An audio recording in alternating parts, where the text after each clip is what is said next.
Donc, je nous connais l'aujourd'hui, ma bail point de presse pour moi capable de fixer la position et en tant que représentant élu légitime du secteur des droits humains au Conseil électoral provisoire. Donc, point de presse, c'est pour clarifier une question plus fondamentale, à savoir, il t'a semblé que le Conseil présidentiel a décidé de par lui-même remplacer le secteur des droits humains dans le processus électoral. Article de rappel, le 26 août 2024, sous l'observation de l'Office de la protection du citoyen, du Conseil supérieur du pouvoir judiciaire et de la presse, en faisant le entier, le secteur des droits humains est organisé une élection démocratique, une élection transparente. L'élection publique était une élection, ça a gagné 86 organisations qui répondent à critères qui étaient définis pour l'organisation de cette élection, qui étaient participants. Dans l'élection, ça, c'est un exercice démocratique, bien sûr. Moi-même, j'ai des gens, moi j'ai gagné 81 voix. Et que le candidat qui est venu après a gagné 3 voix. Et en troisième et dernière position, il a gagné 2 voix. Et élection, ça m'a rappelé, nous, il était fait sous base 3 documents spécifiques. D'abord, une lettre, côté que le 8 juillet, le Conseil présidentiel de transition qui écrit cette organisation pour coordonner le processus pour le secteur. Pour faire, pour coordonner le processus. Et une deuxième correspondance qui est adressée encore à ces organisations le 8 août 2024 pour réagir d'une part les compétences que nous avons gagnées, mais d'autre part les critères exigés par la Constitution. Parce que quand on parle de conseil électoral provisoire, attention, c'est un organe qui est chargé de réaliser les élections. Et ce exercice démocratique. Donc, 3 documents, ça, alors que nous avons des cas spécifiques, c'est eux-mêmes qui étaient encadrés pour ceci. Maintenant, élection 1, les faits, et que résultat de l'élection, ça, ils transmettent à Conseil présidentiel de transition pour suivre. Maintenant, participation, organisation dans le processus là, qui ça exactement?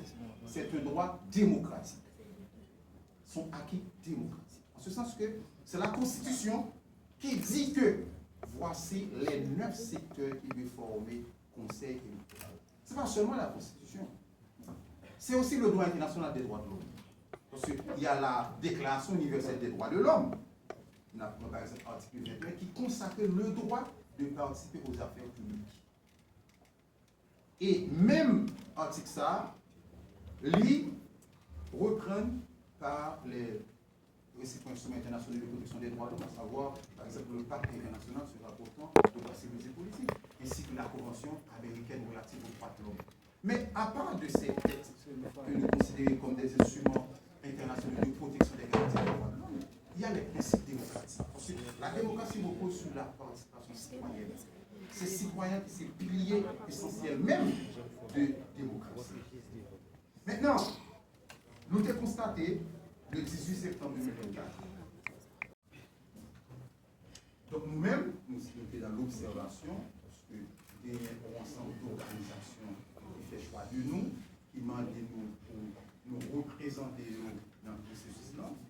Nous-mêmes, nous faisons un ensemble de revendications. Parce que l'ordinaire, c'est pour revendiquer. Et c'est reconnu en termes de plaidoyer, en termes de droit, c'est-à-dire pour revendiquer droit lorsque les vieux. Donc l'organisation de la justice a été menée ensemble de tout.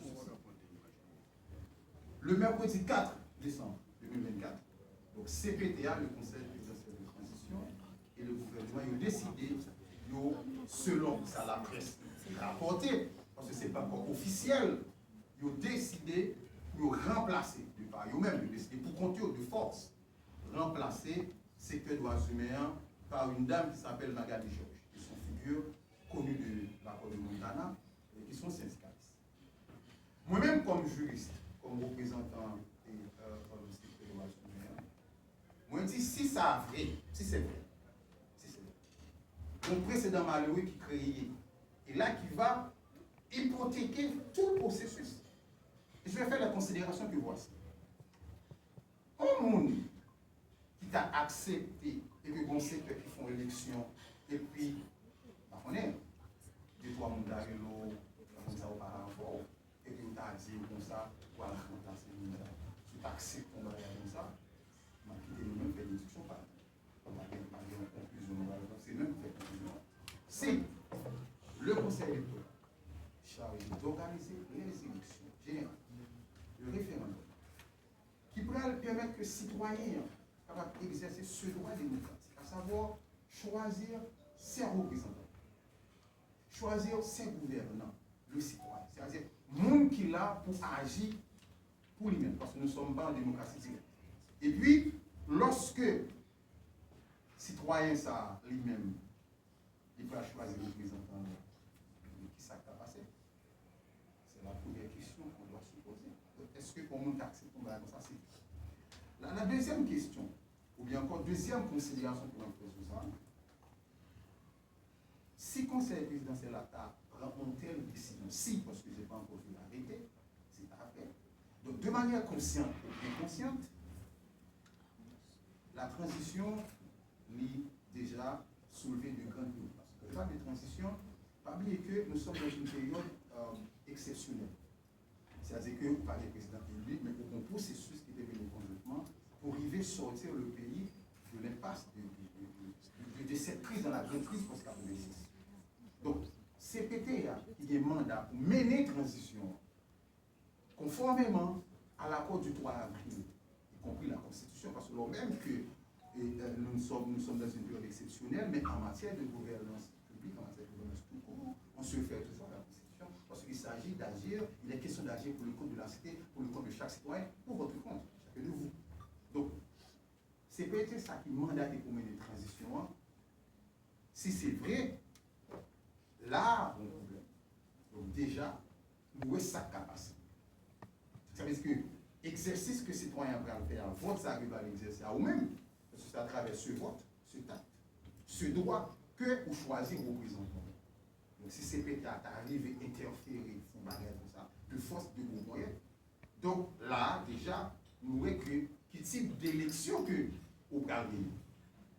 Même conseil électoral provisoire, c'est-à-dire le monde qui a accepté un bagage comme ça, si c'est vrai, nous avons tout dit que ça peut passer. Donc, moi-même, ma préoccupation n'est pas concernée les politiques, c'est à nous décider.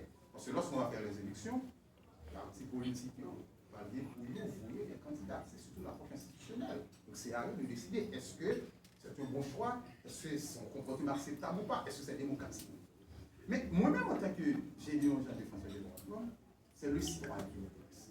Parce qu'en tant que défenseur des droits de l'homme, nous sommes là pour nous dénoncer les violations des droits de l'homme, c'est-à-dire rapport de verticalité, lorsque l'État viole les droits des citoyens.